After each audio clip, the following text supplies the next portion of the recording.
Hallo, da bin ich wieder. Wer mich noch nicht kennt, ich bin Peanut, die kleine Erdnuss. Wie ich zu meinem Namen gekommen bin, ist ganz einfach. Mein Fell hat die Farbe einer Erdnuss. In dieser Episode möchte ich euch eine kleine Geschichte erzählen, wie es dazu kam, dass ich nach Deutschland gekommen bin. Außerdem möchten wir euch einige Tipps geben, das heißt das zweibeinige Pärchen und ich, wie ich stubenrein geworden bin. Ein bisschen Privatsphäre darf ja noch gestattet sein. Hihi. Die beste Möglichkeit, einen Hund sehr schnell stubenrein zu machen ist: Geht möglichst alle 2 bis 3 Stunden an die frische Luft und belohnt euren Hund immer dafür, dass er sein Geschäft draußen erledigt hat. Bitte achtet darauf und bringt ihm bei, dass er nicht auf dem Gehweg sein Geschäft verrichtet, sondern immer auf einer Wiese oder auf sonstigen weichem Untergrund. Der Hund wird sich das merken.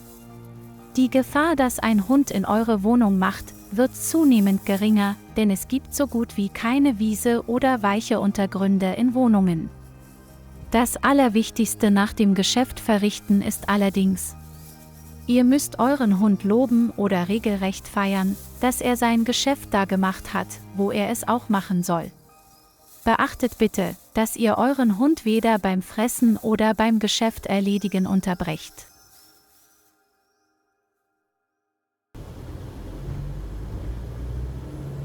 Das zweibeinige Pärchen flog, wie fast jedes Jahr, im November 2021 nach Ägypten. Dieses Mal hatten sie jedoch 2 große Koffer voller Spenden für einen Shelter, ein Katzenhotel und einem Tierkrankenhaus dabei.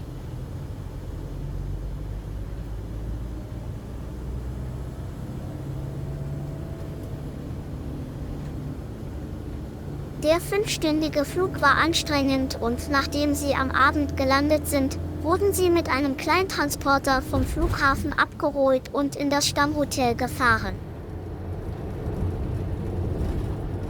Die Fahrt war wie immer etwas holprig, aber was tut das zweibeinige Pärchen nicht alles, um mich zu besuchen? Hihi.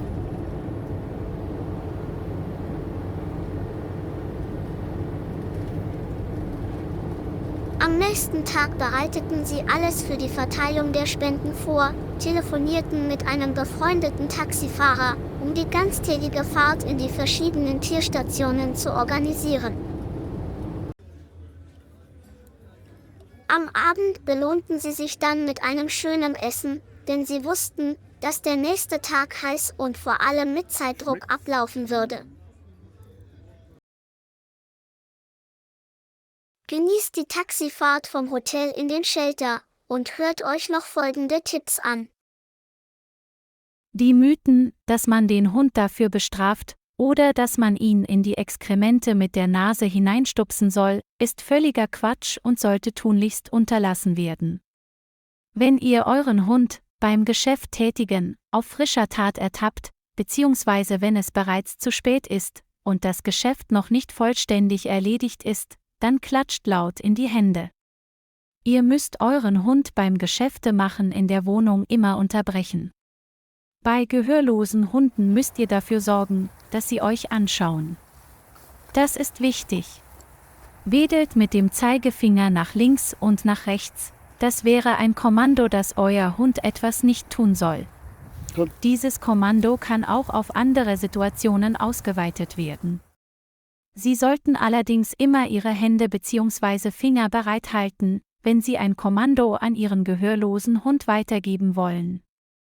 Sollte euer Hund trotzdem, was zu Anfang etwas häufiger vorkommen wird, das Geschäft in der Wohnung verrichten, dann bestraft ihn nicht dafür. Ihr solltet ihn besser ignorieren, das heißt, schenkt ihm in solcher Situation keinerlei Aufmerksamkeit und macht einfach kommentarlos die Exkremente weg. Ein Baby wird auch nicht dafür bestraft, dass es in die Windeln macht. Hallo? Na? Du Kleiner? Im Shelter angekommen, habe ich den komischen Typen gleich begrüßt. Der hatte an seinen Pfötchen solche komischen Dinger dran, und ich konnte so schön daran herumkauen und spielen.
Das hier wird wohl eines der Gründe sein, dass ich mit meiner Hundefreundin Mia zusammen, die fast genauso aussieht wie ich, im Mai 2022 nach Deutschland geflogen bin.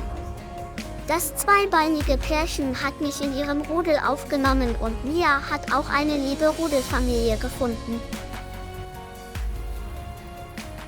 Nach dem Spielen und nach dem Schlafen solltet ihr nach Möglichkeit nach draußen gehen, auch wenn es nur kurz zum Pipi machen ist. Welpen haben die Angewohnheit, auch nach dem Fressen das kleine Geschäft zu erledigen, dann solltet ihr auch kurz rausgehen. Dabei solltet ihr es jedoch grundsätzlich vermeiden, dass euer Hund sich viel bewegt. Also niemals spielen oder herumtollen. Da es zum einen nicht gut ist für die Verdauung und zum anderen kann das ein Darmverschlingen nach sich ziehen. Geben Sie Ihrem Hund nach dem Fressen grundsätzlich mindestens eine Stunde Ruhe.